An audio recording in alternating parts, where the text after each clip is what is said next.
గుంటూరులో సీఎం చంద్రబాబుపై సోషల్ మీడియాలో అసత్య ప్రచారం జరుగుతోందని ఆరోపిస్తూ తూర్పు ఎమ్మెల్యే నసీర్ అహ్మద్ జిల్లా ఎస్పీ వకుల్ జిందాల్ను కలిసి ఫిర్యాదు చేశారు.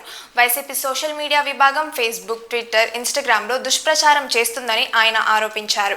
ముఖ్యమంత్రి ప్రతిష్టను దెబ్బతీసేలా మార్ఫింగ్ ఫోటోలు పోస్ట్ చేస్తున్నారని ఆగ్రహం వ్యక్తం చేశారు. ఈ వ్యవహారంపై తక్షణ చర్యలు తీసుకోవాలని ఎస్పీని కోరినట్లు తెలిపారు.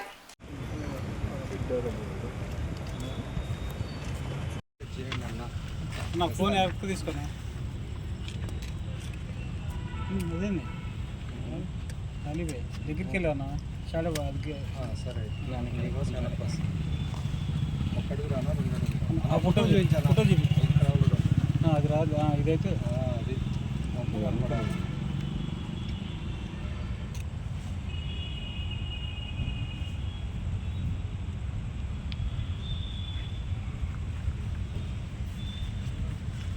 కార్యకర్తల మీద అనేక రకాల పోస్టులు చేస్తున్నారు, నాయకుల మీద చేస్తూ ఉన్నారు, ఎమ్మెల్యేల మీద చేస్తూ ఉన్నారు. వాటిని అన్నింటినీ తట్టుకున్నా కూడా ఈరోజు సాక్షాత్తు రాష్ట్ర ముఖ్యమంత్రి దేశ స్థాయిలో ప్రపంచ స్థాయిలో అందరూ గౌరవిస్తున్నటువంటి వ్యక్తి గురించి అనవసరమైనటువంటి ఇటువంటి చౌకబారి కార్యక్రమాలు చేయడం కరెక్ట్ కాదు. దీని మీద పోలీసు అధికారులు పూర్తి స్థాయిలో విచారణ చేపట్టాలి. దీని వెనుకున్నటువంటి కుట్రపూరితమైనటువంటి ఆలోచన చేసినటువంటి వైఎస్ఆర్సీపీ యంత్రాంగాన్ని వెంటనే వీడి మీద కేసులు చేయాలని చెప్పి కోరడం జరిగింది. ప్రతిష్టను దిగజార్చేటువంటి విధంగా ఇక్కడ కేవలం చంద్రబాబు నాయుడు గారు కాదు, ఆనరబుల్ చీఫ్ మినిస్టర్గా ఉన్నటువంటి ముఖ్యమంత్రి గారి చేతిలో కత్తి ఇచ్చేటువంటి విధంగా, కత్తి ఇచ్చి హత్యలు చేసేటువంటి విధంగా మార్ఫింగ్ చేసి ఆయన అప్రతిష్ట పాలు చేసేటువంటి కార్యక్రమం ఈరోజు వైసీపీ తన సోషల్ మీడియా ప్లాట్ఫామ్స్లో ఫేస్బుక్తో పాటు ట్విట్టర్లో, ఇన్స్టాగ్రామ్లో కూడా పోస్ట్ చేయడం జరిగింది.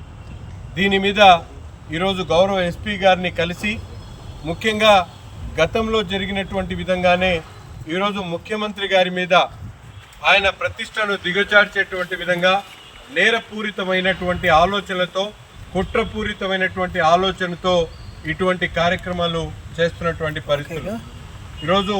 ఎందుకంటే ఇది కేవలం ఒక అంశంగా కాకుండా ఈరోజు చంద్రబాబు నాయుడు గారిని అభిమానించేటువంటి వాళ్ళు కానీ, చంద్రబాబు నాయుడు గారి గురించి తెలిసినటువంటి వాళ్ళు కానీ ఎక్కడైనా ఇబ్బందులు పడేటువంటి పరిస్థితులు ఉన్నాయి. ఆయన ప్రతిష్టను దిగజార్చేటువంటి కార్యక్రమం. ఎందుకంటే ఈరోజు భారతదేశంలోనే కాదు, ప్రపంచంలో తెలుగు వారికి ఒక ఐకాన్ ఉన్నటువంటి చంద్రబాబు నాయుడు గారి గురించి ఇటువంటి ఫేస్బుక్లో చౌకబారు కార్యక్రమాలు, చౌకబారు విమర్శలు చేయడం వైసీపీ నాయకులకే సాధ్యమవుతా ఉంది. ఇటువంటి వారి మీద వెంటనే చర్యలు తీసుకోవాలని చెప్పి ఈరోజు గౌరవ ఎస్పీ గారిని కోరడం, అలాగే దీని మీద న్యాయ పోరాటం కూడా తప్పకుండా చేస్తాం. వెంటనే అరెస్టు చేయాలని చెప్పి ఎవరైతే దీనికి పాలు పంచుకున్నారో అటువంటి వారి మీద కేసులు తయారు చేయాలని చెప్పి కూడా కోరడం జరిగింది, ఎఫ్ఐఆర్ చేయాలని. ఎందుకంటే ఇది మరొకసారి రిపీట్ అవ్వకుండా వీరు చేసేటువంటి కార్యక్రమాలు ప్రజలను మభ్యపెట్టడం, వారిని మసిపూసి మారడు చేయడం, ఉన్నటువంటి వాస్తవాల్ని పక్కదో పట్టించడం, నిత్యం ఇదే తంతుతో వైఎస్ఆర్సీపీ మీడియా కానీ వారికి సంబంధించినటువంటి పత్రికల్లో నిత్యం ఇదే కార్యక్రమం చేస్తూ ఉన్నారు. ఈరోజు గౌరవ ముఖ్యమంత్రి గారు, ఎందుకంటే సోషల్ మీడియా సామాన్యుల చేతిలో ప్రతి ఒక్కరికి కూడా అందుబాటులో ఉన్నటువంటి పరిస్థితులు, వాస్తవాలు తెలియక ప్రజలు ఇబ్బందులు పడేటువంటి పరిస్థితులు, మభ్యపెట్టేటువంటి కార్యక్రమాన్ని వైఎస్ఆర్సీపీ నాయకులు చేస్తూ ఉన్నారు. కాబట్టి దీని మీద వెంటనే యాక్షన్ తీసుకోవాలని చెప్పి కోరడం జరిగింది. గతంలో ఏం జరిగిందో మనందరికి కూడా తెలుసు. ఆ రోజు నారాసుర రక్త చరిత్ర అని చెప్పి పెట్టినట్టు తర్వాత వాళ్ళ బాబాయిని హత్య చేయించింది ఎవరనేది రాష్ట్ర ప్రజలందరూ కూడా దాదాపు 2 సంవత్సరాల తర్వాత పూర్తిగా బహిర్గతమైనటువంటి పరిస్థితులు.